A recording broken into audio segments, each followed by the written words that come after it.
তৃতীয় দফায় বন্যায় ডুবেছে সুনামগঞ্জ, হাজারের বেশি গ্রাম প্লাবিত সিলেটে, ২ জেলায় পানিবন্দী ১০ লাখ।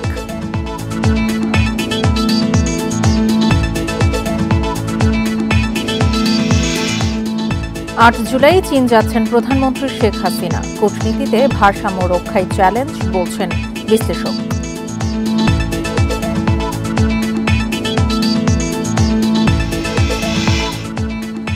সরকারি চাকরিতে কোটা নিয়ে পূর্ণাঙ্গ আপিল বেঞ্চে শুনানি কাল, বহাল থাকা নিয়ে উৎকণ্ঠায় দুই পক্ষই।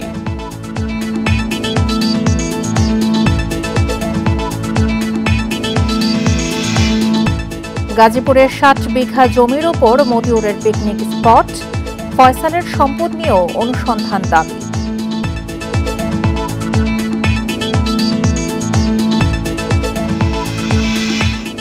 হুমকিতে হালদা নদী, ১ সপ্তাহে ৫টি মা মাছ ডলফিনের মৃত্যু, বাড়ছে দূষণ, এখনো ডিম ছাড়েনি মা মাছ।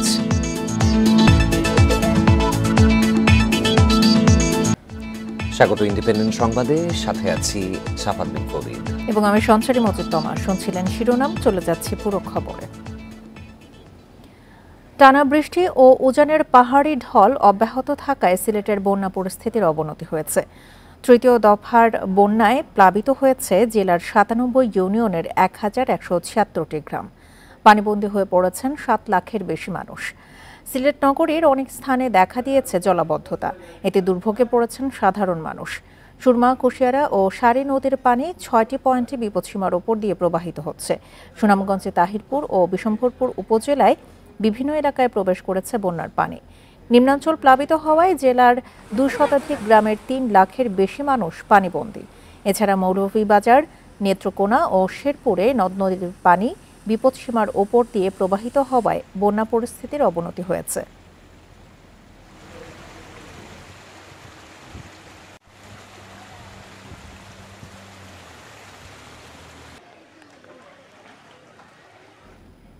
বন্যা পরিস্থিতি নিয়ে আরও জানাতে সুনামগঞ্জ ও বান্দরবান থেকে যোগ দিচ্ছেন আমাদের সহকর্মীরা। শুরুতেই যাচ্ছি সুনামগঞ্জে, সেখান থেকে জানাবেন আমাদের সহকর্মী জাকির হোসেন। জাকির, এই মুহূর্তে বন্যা পরিস্থিতির সবশেষ কি অবস্থা দেখতে পাচ্ছেন? হ্যাঁ, বন্যা পরিস্থিতির অবস্থা যদি বলি, সুনামগঞ্জে সুরমা নদীর পানি কিন্তু কিছুটা কমতে শুরু করেছে, অর্থাৎ বিপদসীমার উপরেই আছে, কিন্তু কিছুটা কমছে, যেহেতু গতকালকে থেকে এখন পর্যন্ত কোনো বৃষ্টিপাত হয়নি। আপনাকে যদি একটু দেখাই সুরমা নদীর চিত্র, আমরা এখন সুরমা নদীর তীরে অবস্থিত। আর অন্যদিকে যদি বলি, বিশম্বরপুর, তাহিরপুর, ধর্মবাসা, মধ্যনগরী ৪ উপজেলার বন্যা পরিস্থিতি অপরিবর্তিত রয়েছে। এখনো প্রায় জেলার প্রায় ৫০০-র অধিক গ্রাম মানুষ কিন্তু পানিবন্দী অবস্থায় আছে। ইতিমধ্যে আমরা প্রশাসনের পক্ষ থেকে যে খবর পেয়েছি সেটা হচ্ছে প্রায় ৬ লক্ষ মানুষ সুনামগঞ্জে পানিবন্দী অবস্থায় আছে। ৫৩৪টি আশ্রয়কেন্দ্রের মধ্যে ২৬টি আশ্রয়কেন্দ্রে ১৭০০ বন্যা কবলিত মানুষ এই মুহূর্তে আশ্রয় নিয়েছে। তো বন্যা, যে আপনি জানেন যে এটা নিয়ে আসলে সুনামগঞ্জে ১৫ দিনের ব্যবধানে ২ দফা বন্যা হয়ে গেল। এই ২ দফা বন্যা পাশাপাশি সময়ের মধ্যে হয় মানুষের মধ্যে কিন্তু চরম একটা দুর্ভোগ দেখা দিয়েছে। বিশেষ করে নির্ময়ের হাওর অঞ্চলের যে নির্ময়ের কাঁচা ঘরবাড়ি, নির্ময়ের মানুষের যে কাঁচা ঘরবাড়ি রয়েছে, সে যে সব ঘরবাড়ি বিগত অর্থাৎ জুন মাসের বন্যায় যে ঘরবাড়ি বিধ্বস্ত হয়েছিল, তারা কিন্তু অনেকেই ঘরে ফিরে যেতে পারেনি, আমরা এমনও দেখেছি। এর মধ্যে আরেকটা বন্যা এসেছে। এই যে একটা চরম একটা দুর্ভোগ মানুষের মধ্যে হতাশা কাজ করছে। এই মুহূর্তে যদি প্রশাসন বা সরকারের সহায়তা না পায়, আসলে নির্ময়ের যে মানুষের যে বসতভিটা রয়েছে, তারা আবারও নিজের বসতভিটায় ফিরে যেতে পারবে কিনা, এটা একটা মানে তাদের মধ্যে একটা দুশ্চিন্তা কাজ করছে। কারণ আমরা গত যে জুন মাসের বন্যা হয়ে গেছে, সেই বন্যায় দেখেছি প্রায় ৫০,০০০-এর অধিক কাঁচা ঘরবাড়ি বিধ্বস্ত হয়েছে। এর মধ্যে আবারও নতুন করে এই বন্যা, এই সবকিছু মিলিয়ে আসলে মানুষের মধ্যে একটা হাহাকার তৈরি হয়েছে, বিশেষ করে নির্ময়ের খেটে খাওয়া মানুষের মধ্যে।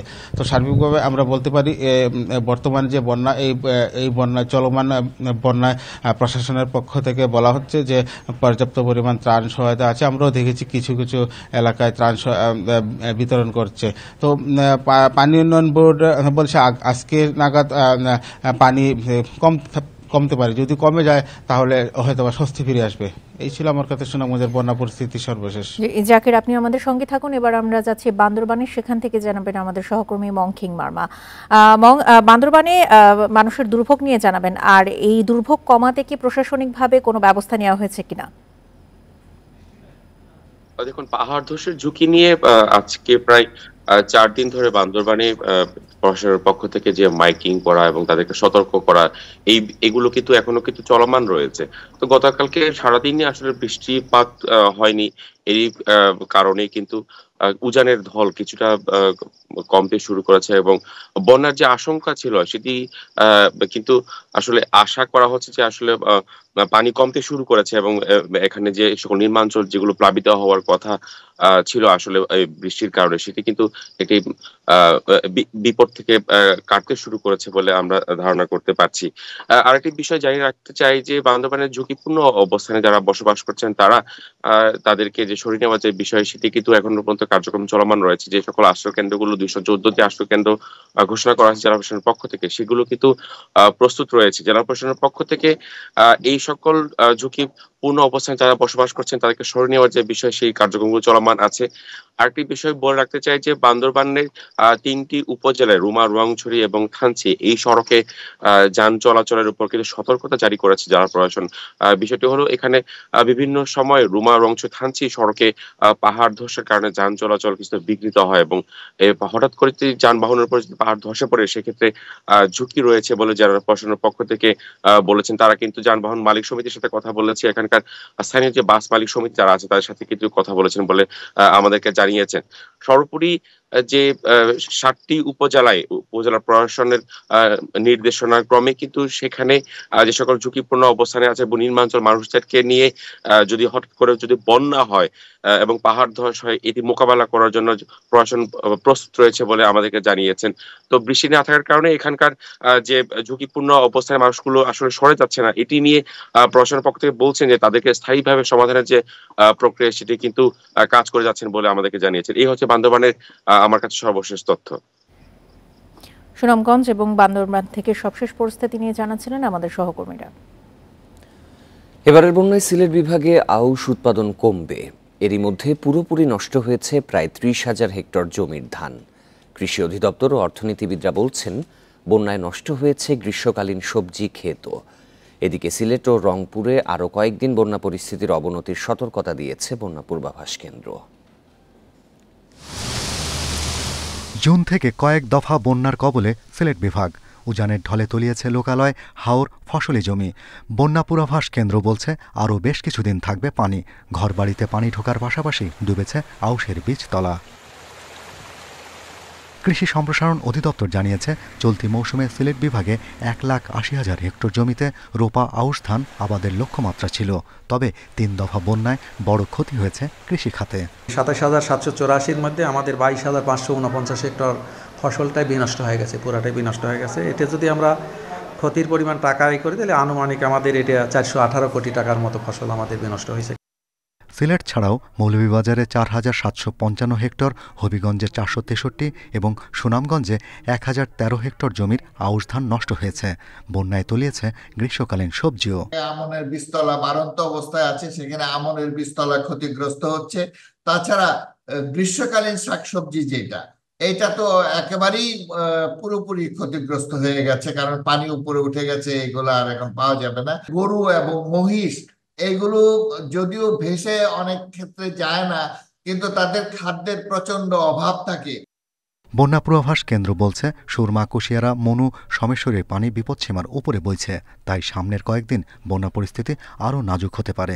এপ্রিল বা মে মাসের প্রথম সপ্তাহে হয় নাই, বড় ধানটা ওইখানে উঠে গেছে সহি সালামত সুন্দরভাবে এবং বাম্পার ফলন হয়েছে। তবে হ্যাঁ, সুনামগঞ্জ এবং সিলেটে যে বন্যাটা হয়েছে এটা 22-এর আগে আমরা এই ধরনের পানির উচ্চতা সিলেট সুনামগঞ্জে আমরা দেখি নাই, আমাদের অভিজ্ঞতায় আমরা পাই নাই।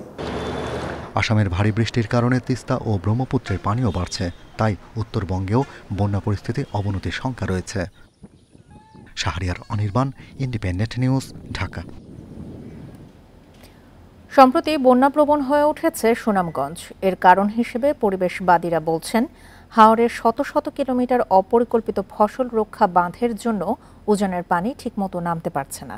বিভিন্ন হাওরে উঁচু অল ওয়েদার সড়ক নির্মাণও এর সম্ভাব্য কারণ বলে মনে করছে পানি উন্নয়ন বোর্ড।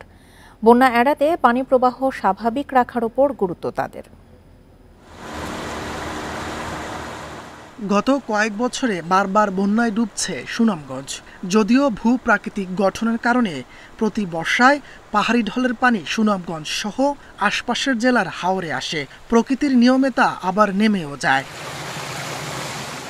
পরিবেশবাদীরা বলছেন, গত ৮-১০ বছরে বোরো ফসল রক্ষায় হাওরে শত শত কিলোমিটার বাঁধ নির্মাণ হয়েছে।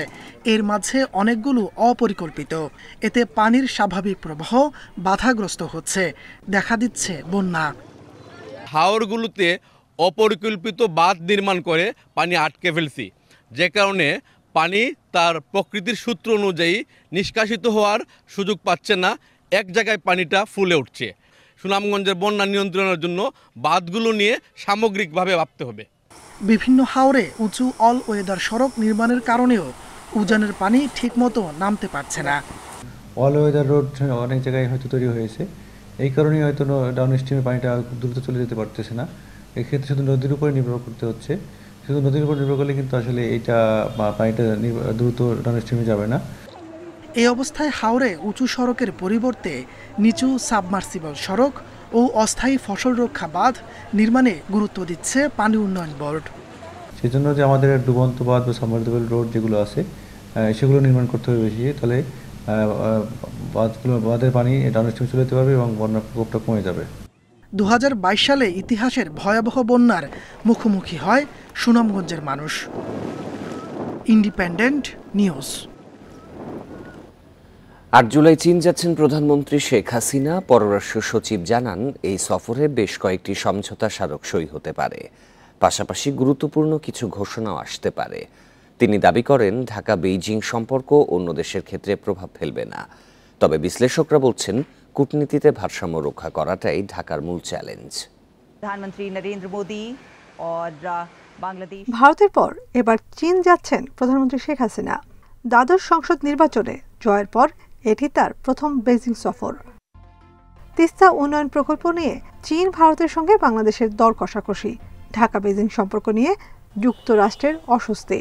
বিশ্লেষকেরা বলছেন, চীন সফরে প্রধানমন্ত্রী এসব বিষয় কিভাবে মোকাবেলা করেন সেটি দেখার বিষয়, কারণ এর উপরেই নির্ভর করছে ভূ রাজনীতির ভারসাম্য। প্রত্যেকটা দেশের সাথে সম্পর্ক আলাদা করে পারসিভ করছে। চীনা নেতৃত্বকে আমি মনে করি যেটা তার কনভিন্স করতে হবে যে দুটো দেশের সাথে যে আমাদের সম্পর্ক তার মাঝে কোনো সংঘাত নেই, কারণ দুটো দেশের মাঝে সংঘাত আছে। চীনের সাথে আমাদের বাণিজ্যের ক্ষেত্রে, দ্বিপক্ষীয় বাণিজ্যের ক্ষেত্রে সবচেয়ে বেশি ভলিউমের দিক থেকে এবং ভারত তার পরে অবস্থান করে।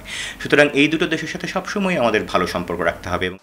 পররাষ্ট্র সচিব জানান, অর্থনৈতিক সহযোগিতা নিয়ে আলোচনা হবে শি জিনপিং ও শেখ হাসিনার বৈঠকে। এর মধ্যে রয়েছে মুক্ত বাণিজ্য চুক্তি, সামরিক সহযোগিতা ও ব্রিক্সে ঢুকতে চীনের সমর্থন। বেশ কিছু এমওইউ সাইন করার বিষয় আছে, তারপরে কিছু অ্যানাউন্সমেন্টও আসবে। তো এখন এটা ফাইনাল কাজগুলো চলছে। চাইনিজদের সাথেও আমাদের কথাবার্তা চলছে, তো আমরা আশা করছি এটা একটা ভালো ফলপ্রসূ সফর হবে। তবে তিস্তা উন্নয়ন প্রকল্প নিয়ে কোনো আলোচনা হবে কিনা তা চূড়ান্ত হয়নি বলেও জানান পররাষ্ট্র সচিব। এটা নট শিওর, আমার জানা নেই। Nafiza Dubla, independent news, Dhaka. প্রথম ও দ্বিতীয় শ্রেণীর সরকারি চাকরিতে 30% মুক্তিযোদ্ধা কোটার বিষয়টি আপিল বিভাগের পূর্ণাঙ্গ বেঞ্চে উঠছে কাল। কোটা পুনর্বহাল করে হাইকোর্টের দেয়া রায় শেষ পর্যন্ত বহাল থাকবে নাকি রাষ্ট্রপক্ষের আপিলে কোটা স্থগিত হবে তা নিয়ে উৎকণ্ঠায় দুই পক্ষই। কোটার পক্ষে বিপক্ষে জোরালো অবস্থান আইনজ্ঞদেরও। শিক্ষার্থীদের আন্দোলনের মুখে 2018 সালের অক্টোবরে প্রথম ও দ্বিতীয় শ্রেণীর সরকারি চাকরিতে 30% মুক্তিযোদ্ধা কোটা বাতিল হয়।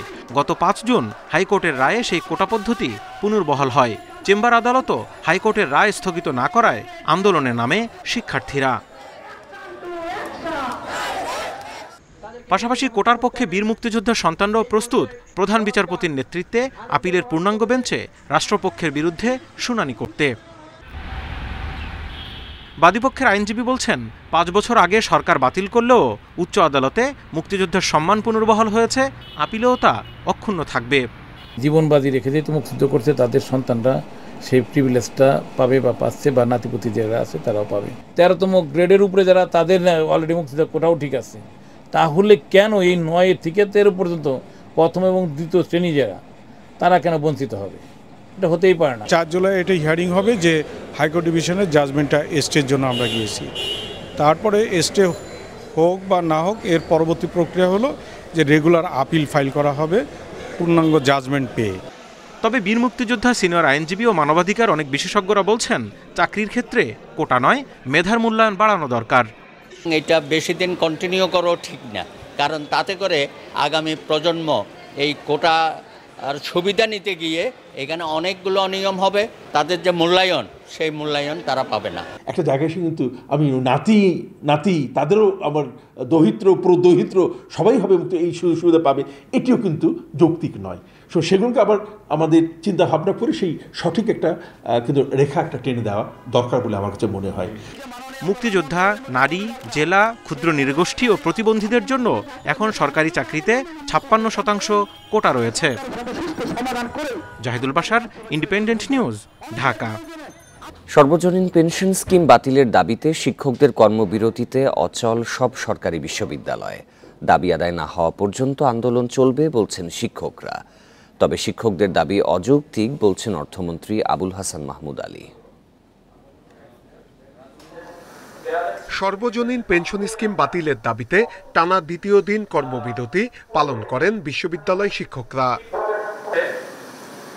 মঙ্গলবার সকালে বুয়েট প্রশাসনিক ভবনের সামনে অবস্থান নেন শিক্ষকরা। বক্তারা বলেন, স্কিমের কারণে জুলাইয়ে যোগ দেয়া শিক্ষকরা অবসরের পর এককালীন টাকা ও অন্যান্য সুবিধা পাবেন না। ভবিষ্যৎ প্রজন্ম যারা এই শিক্ষকতা পেশায় আসবেন তারা কিন্তু তাদের সেই আর্থিক সুরক্ষা বলয়টা থাকবে না, এবং আমরা যেটা শঙ্কা করছি যে ভবিষ্যতে মেধাবী শিক্ষার্থীরা শিক্ষকতা পেশায় আসবেন না। ঢাকা বিশ্ববিদ্যালয় কলাভবনের মূল ফটকে 1 ঘন্টা অবস্থান কর্মসূচি পালন করা হয়। আলোচনা ছাড়াই স্কিম চালু হয়েছে জানিয়ে দাবি আদায় না হওয়া পর্যন্ত কর্মবিরতি চালানোর ঘোষণা তাদের। শিক্ষকরা বৈষম্যের যে বৃত্তাবান আপনারা তৈরি করছেন, বাতায়ন তৈরি করছেন, সেই বৈষম্যের বাতায়ন থেকে আমার প্রজন্মকে আমরা মুক্ত করবার চেষ্টা করছি। জাহাঙ্গীরনগর, চট্টগ্রাম, রাজশাহী সহ সব পাবলিক বিশ্ববিদ্যালয়ের শিক্ষকরাই কর্মবিরতি পালন করেন। শিক্ষার্থীদের সেশন জটের শঙ্কা নেই জানিয়ে তারা বলছেন, দাবি আদায় হলে অতিরিক্ত ক্লাস নিয়ে ক্ষতি পুষিয়ে দেয়া হবে। হঠাৎ করে প্রত্যেক স্কিমের মধ্যে এনে সরকারি কর্মকর্তাদের জন্য আগামী বছর করা হবে, এটাও তো খুব দুঃখজনক। আমরা মনে করি সার্বজনীন হলে সবার জন্য একই রকম সিস্টেম থাকা উচিত। এদিকে সর্বজনীন পেনশন স্কিম নিয়ে বিশ্ববিদ্যালয় শিক্ষকদের দাবি অযৌক্তিক বলে মন্তব্য করেছেন অর্থমন্ত্রী আবুল হাসান মাহমুদ আলী। নূরে আলম, ইন্ডিপেন্ডেন্ট নিউজ, ঢাকা। সাবেক আইজিপি বেনজির আহমেদ তার স্ত্রী ও মেয়েদের স্থাবর অস্থাবর মোট 43.5 কোটি টাকার অবৈধ সম্পদের প্রমাণ পেয়েছে দুদক।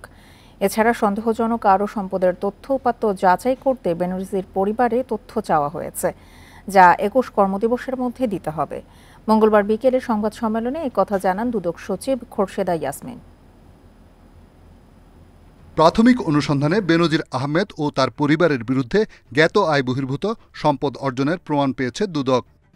প্রাপ্ত তথ্য ও নথিপত্র পর্যালোচনায় দেখা যায় বেনজির আহমেদের নামে 9 কোটি 25 লাখ ও স্ত্রী জেসমিন মির্জার নামে 21 কোটি 34 লক্ষ ছাড়াও তার বড় মেয়ে ফারহিন রিশতা বিনতে বেনজিরের নামে 8 কোটি 10 লাখ, মেজো মেয়ে তাহসিন রাইসা বিনতে বেনজিরের নামে 4 কোটি 75 লক্ষ টাকার অবৈধ সম্পদ রয়েছে। দুর্নীতি দমন কমিশন আইন 26-এর 1 অনুযায়ী তাদের সম্পদগুলোর স্থাবর অস্থাবর সম্পত্তির বিবরণী দাখিলের জন্য আমাদের কমিশন কর্তৃক একটি সিদ্ধান্ত গৃহীত হয়েছে। সব মিলিয়ে বেনজির পরিবারের মোট 43.5 কোটি টাকার অবৈধ সম্পদ পাওয়া গেছে। এছাড়াও সংশ্লিষ্ট ব্যক্তিদের নামে বেনামে আরও স্থাবর অস্থাবর সম্পদের তথ্য মিলেছে।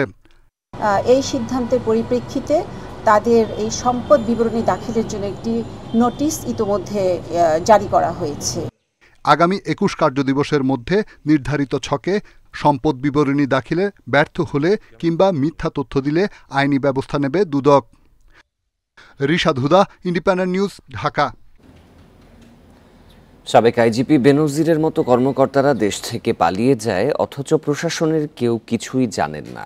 সরকারের এমন দাবি হাস্যকর বলে মন্তব্য করেছে মানবাধিকার সংস্থা এলকপ। মঙ্গলবার দুপুরে রাজধানীর গুলশানের empowerment through law of common people এলকপ আয়োজিত এক সেমিনারে এই মন্তব্য করেন সংস্থাটির চেয়ারম্যান অধ্যাপক ডক্টর মিজানুর রহমান। দুর্নীতির বিরুদ্ধে লড়াইয়ের চ্যালেঞ্জ ও সম্ভাবনা নিয়ে এক সেমিনারের আয়োজন করে এলকপ, যাতে উঠে আসে সাম্প্রতিক সময়ে দেশে বেনজির, মতিউরদের মতো দায়িত্বশীল ব্যক্তিদের অবাধ দুর্নীতির কথা। আলোচকরা বলেন, দেশের অনেক বড় বড় দুর্নীতিবাজদের কথা সংসদে আলোচনা হলেও তাদের বিরুদ্ধে দৃষ্টান্তমূলক ব্যবস্থা নেওয়া হয় না, তাই সর্বত্র বাড়ছে দুর্নীতি। এখানে একজনের জন্য একরকম আইন, আরেকজনের জন্য আরেক রকম আইন। কিছু কিছু মানুষের বিরুদ্ধে অনুসন্ধান করা যাবে না বলে নির্দেশনা থাকে, অনুসন্ধানই করা যাবে না, বিচার তো দূরে থাকুক। আলোচনায় উঠে আসে গ্রামীণ ব্যাংক প্রসঙ্গ। এ সময় ডক্টর ইউনূসের বিরুদ্ধে ইতিহাস বিকৃত করা, শর্ত লঙ্ঘন করে নিজ প্রতিষ্ঠানে তহবিল স্থানান্তর সহ বিভিন্ন অভিযোগ করেন প্রতিষ্ঠানটির প্রধান আইন উপদেষ্টা। বিদেশি বন্ধুদের ছত্রছায়ায় তিনি ধরাছোঁয়ার বাইরে বলে দাবি তার। আপনি কল্পনা করতে পারবেন না তিনি দরিদ্র মানুষ আর গ্রামীণ ব্যাংকের সাথে কি দুর্নীতি করেছেন। তিনি ধরাছোঁয়ার বাইরে ছিলেন কারণ তার পাশে বিদেশি বন্ধুরা ছিল। এ সময় পুলিশের সাবেক আইজি বেনজির আহমেদের দেশ ত্যাগ নিয়ে প্রশ্ন তোলেন এলকপ chairman. What the police administration did through their the message to the media is something that they have done an act of stupidity. Only stupids and idiots could behave like that. যে কি হবে বেনজির ভাবে বিদেশ থেকে পালিয়ে যেতে পারে, this has to be stopped. এই ম্যালপ্র্যাকটিসগুলো বন্ধ করতে হবে। আমাদের 18 কোটি জনগণ কি এতই বুদ্ধ, এতই গর্ধব? সেমিনারে বলা হয়, দুর্নীতির টাকায় আবাদি জমিকে রিসোর্ট ও বাগানবাড়ি বানানো হচ্ছে, যা দেশের খাদ্য উৎপাদনের জন্য এক প্রকার হুমকি। ইকরামুল কবির, ইন্ডিপেন্ডেন্ট নিউজ, ঢাকা। জাতীয় রাজস্ব বোর্ডের দুই কর্মকর্তা কাজী আবু মাহমুদ ফয়সাল ও মতিউর রহমানের বিপুল সম্পদের বিষয়টি সম্প্রতি আলোড়ন তুলেছে। গাজীপুরের পুবাইলে মতিউর ও তার স্ত্রী 60 বিঘা জমিতে গড়ে তুলেছেন পিকনিক অ্যান্ড শুটিং স্পট। রয়েছে জমি জবরদখলের অভিযোগও। আপন ভুবন নামে 60 বিঘার এই পিকনিক অ্যান্ড শুটিং স্পটটি গাজীপুরের পুবাইলের খিলগাঁও এলাকার। ভূমি অফিসের তথ্য মতে জমির একটি অংশ রাজস্ব কর্মকর্তা মতিউর রহমান, তার স্ত্রী নরসিংদীর উপজেলা চেয়ারম্যান লায়লা কানিজ লাকি, তাদের ছেলে তৌফিকুর রহমান অর্ণব ও মেয়ে ফারজানা ইস্পিতার নামে। স্থানীয়রা জানান, কিছু জমি ভাড়া নেওয়া হলেও অনেকের জমি জবরদখল করেছেন মতিউর। আপন ভবনে আমাদের 26% মতন জমি আছে, আমাদের কাছ থেকে নেয় নাই, আমাদের আরো অন্য যারা আছে রিলেটিভ আছে তাদের কাছ থেকে নিয়ে আমাদের জমি দখল করে নিয়ে রাখছে। এগো মাধ্যমে এই 3 জনের মাধ্যমে জমি দখল করে তারপরে এটা একটা পর্যায়ে নিয়ে যায়, পর্যায়ে নিয়ে গিয়া তারপরে এই জমি ধারে রেজিস্ট্রি করে নেয়। দুর্নীতি নিয়ে প্রশ্ন ওঠার পর পিকনিক স্পটটির আগের সব কর্মীকে সরিয়ে নেওয়া হয়। নতুনরা সুস্পষ্ট জানেন না এর মালিকানা সম্পর্কে। এদিকে মতিউরের দুর্নীতি নিয়ে কথা বলতে অপারগতা জানান জেলা প্রশাসক। মালিকের নাম আমি সঠিক জানি না, আমি আইসি 1.5 মাস ধরে, 1.5 মাসের মধ্যে ম্যাডামেরও দেখি নেই, স্যারেরও দেখি নেই। এতদিন কেউ কোনোদিন অভিযোগ নিয়ে আসছেও নাই বা কোনো পুলিশও আসে নাই যে আপনারা জমি দখল করছেন, মামলাও হয়নি আপন নামে। আরেক রাজস্ব কর্মকর্তা কাজী আবু মাহমুদ ফয়সালের 2টি বাড়ি ও জমি রয়েছে খুলনায়। পৈতৃক সম্পত্তির বাইরে আর কোনো সম্পদ আছে কিনা তা তদন্তের দাবি জানিয়েছেন সুশীল সমাজের প্রতিনিধিরা। ব্যক্তিগত তার ওয়াইফের নামে বা তার পরিবারের নামে যে সম্পত্তিগুলি খুলনায় অন্যান্য জায়গায় করা হয়েছে, এগুলি সুষ্ঠু তদন্ত করে বের করা উচিত এবং দেশে এবং দেশের বাইরে তার যে সহায় সম্পদগুলি আছে সেগুলিও বের করে এটার বিরুদ্ধে একটা ব্যবস্থা নেওয়া উচিত। এই বিষয়ে খুলনা দুর্নীতি দমন কমিশনের কর্মকর্তাদের সাথে যোগাযোগ করা হলেও কেউ কথা বলতে রাজি হননি। Sadequr Rahman Siddiqui, independent news.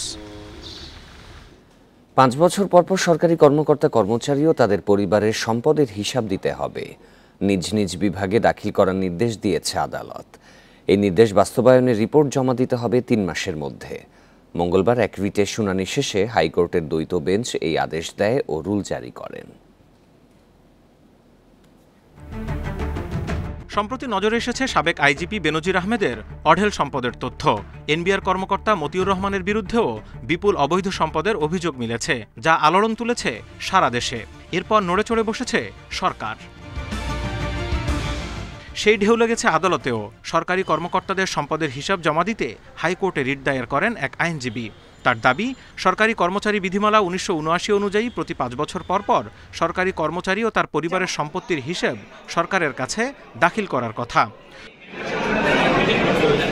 মঙ্গলবার শুনানি শেষে আইন অনুযায়ী সম্পদের হিসাব জমা দেওয়ার নির্দেশ দেয় আদালত এবং কেন ডিজিটাল মাধ্যমে সেই হিসাব প্রকাশ করা হবে না তা জানতে চেয়ে রুল জারি করেন বিচারপতি নজরুল ইসলাম তালুকদার ও কাজী ইবাদত হোসেনের বেঞ্চ।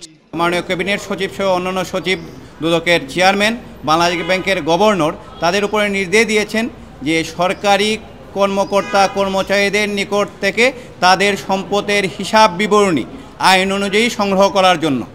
এ সময় বিচারপতিরা বলেন, ঘুষ, দুর্নীতি ও অর্থ পাচার বন্ধ না হলে জাতির পিতার সোনার বাংলা গড়া যাবে না। কোর্ট বলেছেন যে জনগণকে একটা আন্দোলন করতে হবে, জনগণকে সবাইকে এগিয়ে আসতে হবে যাতে করে দুর্নীতি দূর হয়, মানি লন্ডারিং দূর হয়, কারণ এই দুর্নীতি মানি লন্ডারিং উন্নয়নের অন্তরায়। দুর্নীতি ঠেকাতে সরকারি চাকরিজীবীদের নিয়মিত সম্পদের হিসাব রাখার প্রস্তাব দিয়েছে আন্তর্জাতিক মুদ্রা তহবিল IMFও।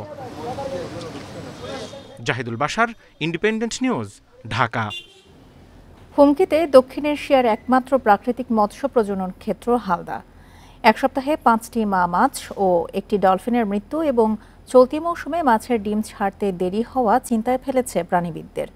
মাছের মৃত্যুর প্রকৃত কারণ অনুসন্ধানে তদন্তের দাবি জানিয়ে বিশেষজ্ঞরা বলছেন, দিন দিন দূষিত হচ্ছে হালদার পানি। দক্ষিণ এশিয়ার একমাত্র প্রাকৃতিক মৎস্য প্রজনন ক্ষেত্র হালদার কয়েকটি জায়গায় এক সপ্তাহে 5টি মা মাছ ও একটি ডলফিনের মৃত্যু হয়েছে। এর মাঝে একটি মাছ প্রায় 20 কেজি ও বাকিগুলো 10 কেজির উপরে। 5টা ব্রুট ফিশ এবং একটা ডলফিনের মৃত্যুতে আমরা আসলে উদ্বিগ্ন। এটা একটা অস্বাভাবিক ঘটনা, কারণ হালদা নদীতে এইভাবে 1 সপ্তাহ 2 সপ্তাহের মধ্যেই এতগুলো ব্রুট ফিশ কখনো মারা যায় না। বিশেষজ্ঞরা বলছেন, বিভিন্ন কারখানার বর্জ্য নদীতে মিশে পানিতে অক্সিজেনের পরিমাণ কমেছে, এতে মৃত্যু হতে পারে মা মাছের। দূষিত যেই পানিগুলো যাচ্ছে সেই পানিগুলোতে ট্যানারি বর্জ্য বলেন, ইন্ডাস্ট্রিয়াল বর্জ্য বলেন, সেগুলোতে কিন্তু আপনার হেভি মেটাল থাকে, বিভিন্ন জৈব রাসায়নিক পদার্থ থাকে, অ্যাসিড থাকে। ওই অ্যাসিডগুলো কিন্তু আপনার হালদার পানির সাথে মিশ্রিত করে হালদাতে কিন্তু অ্যাসিডিটি বৃদ্ধি করে, যার কারণে পিএসের মানটা কিন্তু কমে যায়। আষাঢ়ের অর্ধেক সময় পার হলেও এখনও হালদায় ডিম ছাড়েনি মা মাছ। বিষয়টি উদ্বেগজনক উল্লেখ করে মা মাছের মৃত্যুর কারণ অনুসন্ধানে তদন্তের দাবি বিশেষজ্ঞদের। এটা অ্যাসেসমেন্টের বিষয়, হয়তো আমরা সবাই মৎস্য অধিদপ্তর সহ বাংলাদেশ মৎস্য গবেষণা ইনস্টিটিউট সহ আমরা সবাই যদি একসাথে বসি, তাহলে এই সমস্যাগুলোর আইডেন্টিফাই করা সম্ভব হবে এবং এই সমস্যাগুলো থেকে হালদা নদীকে রক্ষা করা সম্ভব হবে। সাধারণত নমুনা ডিম ছাড়ার 1 সপ্তাহের মধ্যে পুরোপুরি ডিম ছাড়ে মা মাছ। হালদায় চলতি মৌসুমে 6 ও 27 মে মা মাছ নমুনা ডিম ছেড়েছিল। আলমগীর সবুজ, ইন্ডিপেন্ডেন্ট নিউজ, চট্টগ্রাম। নতুন শিক্ষাক্রমে এসএসসিতে 7 স্তরের মূল্যায়নে গ্রেডিং থাকবে A থেকে G পর্যন্ত। ফল সবাই যেন বুঝতে পারে, সেজন্য এই সিদ্ধান্ত নেওয়া হয়েছে বলে জানিয়েছে জাতীয় শিক্ষাক্রম ও পাঠ্যপুস্তক বোর্ড। শিক্ষা গবেষকরা বলছেন, মূল্যায়ন পদ্ধতি ঠিক হলেও এখনও অভিভাবক এবং শিক্ষকদের কাছে এটি পরিষ্কার নয়। ষষ্ঠ থেকে নবম শ্রেণী পর্যন্ত নতুন শিক্ষাক্রমে শ্রেণী কার্যক্রম চলছে। 2026 সালের এসএসসি পরীক্ষা এই শিক্ষাক্রম অনুযায়ী হবে। নতুন শিক্ষাক্রমে 7টি স্তরে শিক্ষার্থীদের মূল্যায়ন করা হবে। সেই সঙ্গে ফলাফলে গ্রেডিং রাখারও পরিকল্পনা নেওয়া হচ্ছে।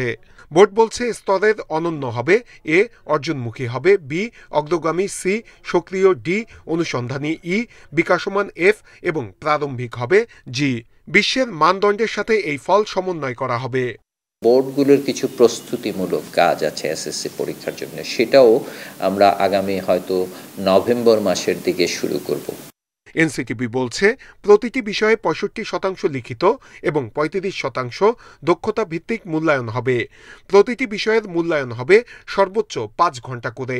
ষষ্ঠ থেকে নবম শ্রেণী পর্যন্ত শিক্ষার্থীদেরকেও একই পদ্ধতিতে মূল্যায়ন হবে।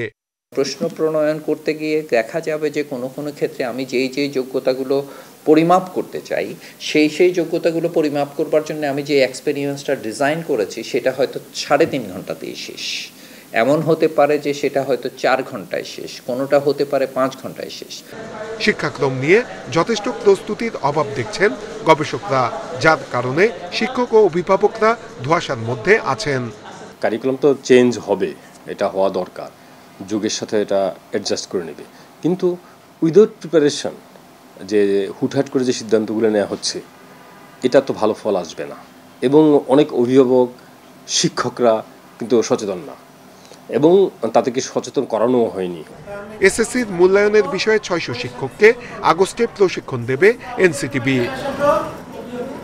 নূরে আলম, ইন্ডিপেন্ডেন্ট নিউজ, ঢাকা। 2020 সালে লোকসানের কারণে বন্ধ করে দেওয়া হয়েছিল রাষ্ট্রায়ত্ত 9টি পাটকল। এর মধ্যে 4টি বেসরকারি খাতে ছেড়ে দেওয়ার পর পুনরায় ফিরেছে উৎপাদনে। এতে খুলনা, যশোর শিল্পাঞ্চলে প্রাণ ফিরতে শুরু করেছে। বেকার জীবন থেকে মুক্ত হয়েছেন শ্রমিকেরা। গত 14 মার্চ খুলনার খালিশপুরের দৌলতপুর জুট মিল ও যশোরের জেজেআই জুট মিল উদ্বোধন করেন প্রধানমন্ত্রী শেখ হাসিনা। ইজারায় ফরচুন ও আকিজ গ্রুপ গত বছরের ডিসেম্বর থেকে চালু করে মিল দুটি। বর্তমানে এই দুটিতে কাজ করছে 3 শতাধিক শ্রমিক। গত ফেব্রুয়ারি থেকে যশোরের কার্পেটিং ও খুলনার ইস্টার্ন জুট মিল পরীক্ষামূলক উৎপাদন শুরু করেছে ভারতীয় রিগাল কোম্পানি। কর্মসংস্থান হয়েছে 2 শতাধিক শ্রমিকের। তারা জানান, নতুন করে মিল চালু হয় তাদের অভাব অনটন অনেকটা কেটে গেছে। সংশ্লিষ্ট কর্মকর্তারা বলছেন, এবছরের মধ্যেই তারা পুরো উৎপাদনে যাবে। তখন 10,000 শ্রমিকের কর্মসংস্থান হবে মিলগুলোতে। পরীক্ষামূলকভাবে প্রায় 20টি তাঁত চলতেছে। এর পাশাপাশি এর আনুষঙ্গিক যোগান দেওয়ার মতো যে তাতে আমাদের এখানে এখন 200 শ্রমিকের মতো লোক 200 শ্রমিক কাজ করতেছেন। কার্পেটিং জুট মিল আমরা অলরেডি স্টার্ট করে দিয়েছি। 50% প্রোডাকশন মেশিনও চালু হয়ে গেছে, প্রোডাকশনও চালু হয়ে গেছে। বাকি ব্যাপার হচ্ছে ইস্টার্ন জুট রিলেটেড, আমরা অলরেডি মেনটেন্যান্স কাজ অলমোস্ট কমপ্লিটেড। জানা গেছে, বন্ধ বাকি জুট মিলগুলো চালুর প্রক্রিয়া চলছে। প্রক্রিয়ার মধ্যে আছে, দুটি হয়তো চালু হবে, 8টা চালু হয়ে যাবে, আর একটা একটু সমস্যা আছে আইনগত কারণে একটু লেট হবে, এবং সবগুলো চালু হলে কর্মসংস্থান ভালোভাবে দিতে হবে। সংশ্লিষ্টরা জানান, সব জুট মিল চালু হলে প্রায় 30,000 শ্রমিকের কর্মসংস্থান করা যাবে। লাভবান হবে দেশের অর্থনীতি। অভিজিৎ পাল, ইন্ডিপেন্ডেন্ট নিউজ, খুলনা। বরিশালের নথুল্লাবাদ বাস টার্মিনালে 2 শ্রমিক ইউনিয়নের দ্বন্দ্বে প্রায় সংঘর্ষের ঘটনা ঘটছে। পুলিশ বলছে, রাজনৈতিক ছত্রছায়ায় বেপরোয়া হয়ে উঠেছে শ্রমিক ইউনিয়নগুলো। বাস মালিকদের দাবি, চাঁদাবাজি বন্ধ না হলে আধিপত্য বিস্তার নিয়ে সংঘর্ষ চলতেই থাকবে। বরিশালের নথুল্লাবাদ বাস টার্মিনালে সক্রিয় শ্রমিকদের 2টি সংগঠন, তবে তাদের মধ্যে নেই সহাবস্থানের মনোভাব। মাঝে মধ্যেই সংঘর্ষে জড়াচ্ছে 2 পক্ষ। এই টার্মিনাল থেকে প্রতিদিন যাতায়াত করে কমপক্ষে 1,500 বাস, আছে 125টি কাউন্টার। বাস মালিকরা জানিয়েছেন, টার্মিনাল ঘিরে চাঁদাবাজি নিয়েই শ্রমিকদের 2 পক্ষের বিরোধ। অভিযোগ আছে, কাউন্টার প্রতি দিনে 400 টাকা করে চাঁদা আদায় হচ্ছে। এক নেতার সম্মানী হিসেবে নেওয়া হয় 100 টাকা। গাড়ি প্রতি চেকিংয়ের নামে আদায় হচ্ছে 200 টাকা। এছাড়া ইউনিয়ন ও সমিতির নামে নেওয়া হয় আরও 200 টাকা। নতুন যেসব গাড়ি এসেছে তাদের কাছ থেকে ব্যানার ফির নামে নেওয়া হয়েছে 2 থেকে 5 লাখ টাকা। তাদের মূল টার্গেট হচ্ছে অবাঞ্ছিত বা অবৈধ চাঁদাবাজি। এটা নিয়ে বিতর্ক, বিরোধ সৃষ্টি হয়। এই নেতৃত্বে যারা বসে, এই চেয়ারে বসার যোগ্যতা মালিক শ্রমিক সমিতি হোক বা শ্রমিক ইউনিয়ন হোক, এ কারণই আসলে। শ্রমিকদের সংগঠনে রাজনৈতিক প্রভাব থাকায় নির্বাচন ছাড়াই নেতৃত্ব বদলের প্রবণতা দেখা যায়। 10 বছর পর এবছর 1 মে দায়িত্ব নেয় নতুন কমিটি। এতেও উস্কে গেছে আধিপত্য বিস্তারের লড়াই। চাঁদাবাজি বন্ধ করছি, অবৈধভাবে পার্কিং, রাস্তার উপরে পার্কিং করে টোটাল একটা জ্যাম বাজায় রাখতো, সেটা আমি বন্ধ করছি। তারপর ওরা এই শ্রমিকরে মারতো, এই শ্রমিকের কাছ থেকে টাকা নিত। শ্রমিকদের সংঘাত নিয়ে চিন্তায় আইন শৃঙ্খলা বাহিনীও। বিষয়টিকে রাজনৈতিক সমস্যা হিসেবে দেখছেন তারা। বিষয়টা আসলে পুলিশি প্রবলেম না, এই প্রবলেমটা হচ্ছে পলিটিক্যাল প্রবলেম। এখন তার যতক্ষণ এই প্রবলেমটা যত তাড়াতাড়ি তারা সমাধান করতে পারবে আলোচনার মাধ্যমে, এই প্রবলেমটা তত তাড়াতাড়ি শেষ হবে। শ্রমিক সংগঠনের মধ্যে সংঘাতের কারণে যখন তখন বন্ধ হয়ে যাচ্ছে বাস চলাচল, আর জিম্মি দশায় পড়তে হচ্ছে যাত্রীদের। Independent News. পাবনায় দুদক কর্মকর্তার বাবা মোজাহার বিশ্বাস হত্যার দুদিন পরও কেউ গ্রেপ্তার হননি। পুলিশ জানায়, গত রোববার সুজানগর থানায় মামলা করেন নিহতের ছোট ভাই মোজাই বিশ্বাস। আসামি করা হয়েছে উপজেলা আওয়ামী লীগের সাধারণ সম্পাদক শাহিনুজ্জামান শাহিন সহ 28 জনকে। নিহতের পরিবার জানায়, পূর্ববিরোধের জেরে গত 21শে জুন প্রতিপক্ষের হামলায় আওয়ামী লীগ নেতা শাহিনের সমর্থক আল আমিন মিয়া মারা যান। এরই জের ধরে 22শে জুন দুদক কর্মকর্তা হাফিজুর রহমানের বাবার ওপর হামলা চালায় শাহিনের সমর্থকরা। পরে চিকিৎসাধীন অবস্থায় রাজধানীর একটি হাসপাতালে মারা যান মোজাহার বিশ্বাস।